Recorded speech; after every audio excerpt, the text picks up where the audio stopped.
Welcome to Shorty, SuperCoach, and welcome to my press conference. Going to take a look at my side, obviously. Hopefully you had a decent weekend. I had a reasonable one, which was soured by the Cats having an absolute stinker, so that's not too much fun, but I got tomorrow off, so that's not too bad. So thought I'd get stuck into this before I head down to the coast tomorrow. So there we have it, 21:46, and I'm going okay. I feel like I enjoy comparing them to golf scores. I feel like I'm just knocking out pars in the first nine, the odd birdie, maybe a couple of bogeys early on. But recently, it's just been a few pars. Nothing too special. I'm not falling off the pace. I mean, I had a bit of a stinker a few weeks back, which put me out to about 30,000 in the rankings. In the last two, I've gained about 4,000 to 5,000 rankings in each week. So, I mean, that's positive. I think every time you're around the top 10% for the week, you've got to take that. So, I've been that the last 2 weeks. But I can't help but feel frustrated by a couple of selections that I have gotten wrong and continue to haunt me. So, I'll take a look at my side now. So, obviously, Laird, Savage, Lloyd, all doing what I expect. Duday's going fantastic. Bonner has been really poor. Really, really poor. I thought even maybe with Hartlett out, he might just go a little bit better, maybe just a 70-75. I always plan on getting rid of him maybe this week or next, but certainly he will be going this week. He's been a shocking selection, hasn't worked. Norton, loopholing him emergency style, certainly worked. I used a bit of loophole action this week, so I thought if I got about 75 plus from Norton on the Friday, I thought that'd be good enough for me to take the punt and just, well, not even a punt, just take away that gamble and say, well, Murray, who knows? He could score 85, 90, could equally score 50, 60. In the end, it was a 62. So, look, there's 16 points. It's much of a muchness, but it's nice to get those little wins right every now and then. But hopefully Murphy comes back into the team too.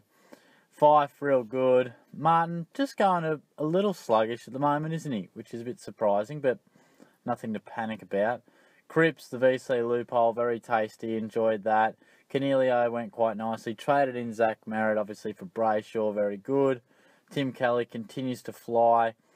He's probably going to turn him into a Dangerfield or a Mitchell very soon. I mean, one wouldn't think he could keep up this sort of form, but at the moment, you can quite easily have him in your midfield because he's absolutely flying. Finlayson and Holman potentially nearing their use-by date. I think particularly Holman. I don't think I'll trade him out this week. Break even at 35. I've got a couple of more pressing issues. Finlayson, he's still got that 88 or whatever it was the other week. So I think he can probably still get up to 370, 380. But he's certainly shown great signs of still scoring really well. And that midfield bench really makes for some sad reading. Banfield's been consistent. Nothing to be annoyed about with him. But Caulfield, just stinking it right up. He could get dropped. Barry, I thought he looked good with the touches he had, but he just didn't get it that much. So, that was disappointing. And look, Gawn, absolutely dominant. Martin, really serviceable. Heaney was good. Devon Smith, really good. Billings and Wingard. There's a couple of absolutely bloody howling decisions. Absolutely shocking. So obviously Wingard's going to go. You would have heard me speak about just biting the bullet and riding the wave with these blokes, and he was actually going okay. If he didn't get injured, I'd mount a case that he might have been able to bust out a 90. There was still 6-7 minutes left of game time. He was looking okay. His intent looked good. But, so he was going for an okay score without being great. But then he goes and does a hammy, going to miss a couple of weeks. So he's got to go. Fritz is really good. Guelphy came into my side. Petrarca should come back. And Henry, serviceable. I hope he doesn't lose his spot in the Cats' side. So that's my team. As you see, there's a lot going right with it. But there's also just a couple of things that, I go, how the hell do you get that wrong? How do you get two premiums in the forward line so badly wrong? It's really disappointing. I mean, I said at the start of the season, we talk about so much about rookies and getting those guys right. But the most important thing, I think it's even more important than nailing the rookies, because I think the rookies are bloody easy to pick. Everyone basically has, maybe 10 or 11 of whatever there is, maybe 15 reasonably good options. Maybe you might strike out on one, but more often than not, rookies aren't too hard to get. Where the premiums, that's where you make your points, that's where you get your rankings. You've got to nail those. And I've bombed on Salem, bombed on Billings, and bombed on Wingard. And I'm pretty sure that's all I bombed. I traded Kelly. So yeah, look, I think that's about all. But you really want to nail them all. Maybe one goes wrong, but there's 3, not good enough. So where am I at with my thought process? Well, I've got a little bit of coin in the bank, as you can see. So I'm thinking double upgrade. In terms of where I'm thinking, who would I like to trade? Bonner, Wingard, Billings would all be guys. And Holman, throw him in there too. What do I feel is the most pressing? Well, clearly Wingard's got to go. And I'm thinking, who would I love to bring in? Probably McLean. Would really like to bring him in. He's probably the man, but he's a little bit expensive. And this is where I think it's crucial that you don't just trade on the given week with how much you have in the bank at that time. I think it's important to cast an eye forward, because at the moment I can get anyone I want.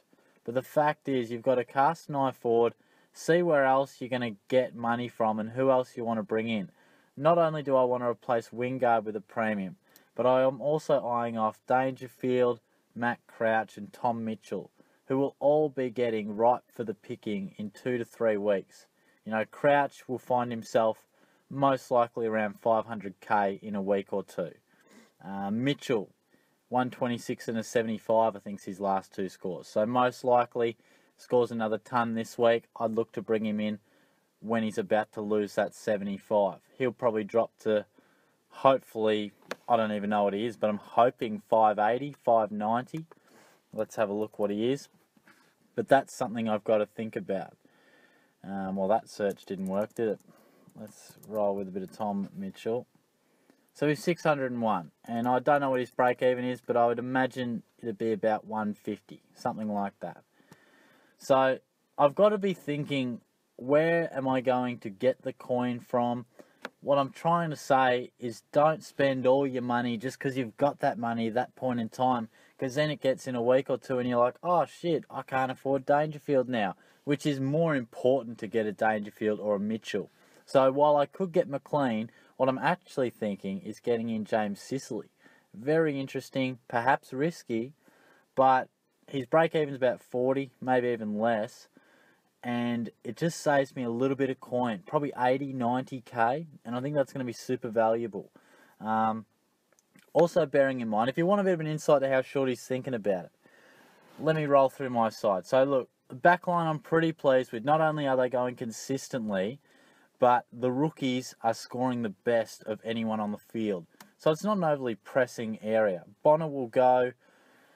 I'm still tossing and turning whether I go Michael Hurley or Cade Simpson. There are a couple of things that I might want to look at. Michael Hibbard, would you go him? I wouldn't have thought. That's pretty risky. He might be a guy we bring in eventually. But look, backline's okay.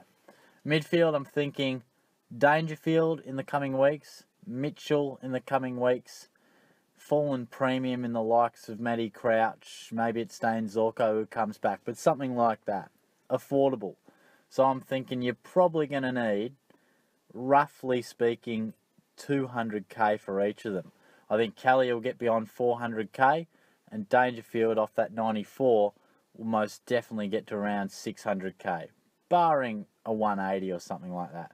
Same with Finlayson, he'll get to 370 or whatever. At Mitchell's, he'll get to 580, what have you, 200k. And Holman will be the same.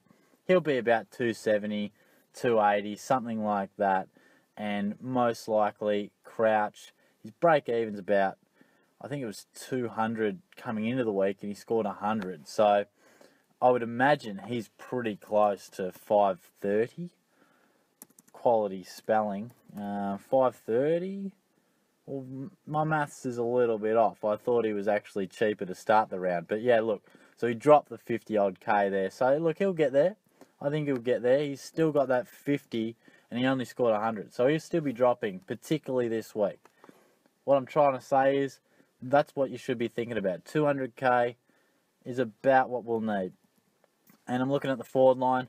I'm thinking we can probably save a bit of coin because I think if I get Sicily in, I'm thinking Michael Walters, really cheap for maybe at some point the F5. And I'm thinking Toby Green will also come in fairly cheaply at some point, something like that. So that's sort of my thought process. I find it nice to at least have an idea of who you're really looking at targeting to bring into your side. Obviously, Murray will probably be a downgrade, so will Norton at some point in time. Banfield will be a downgrade soon.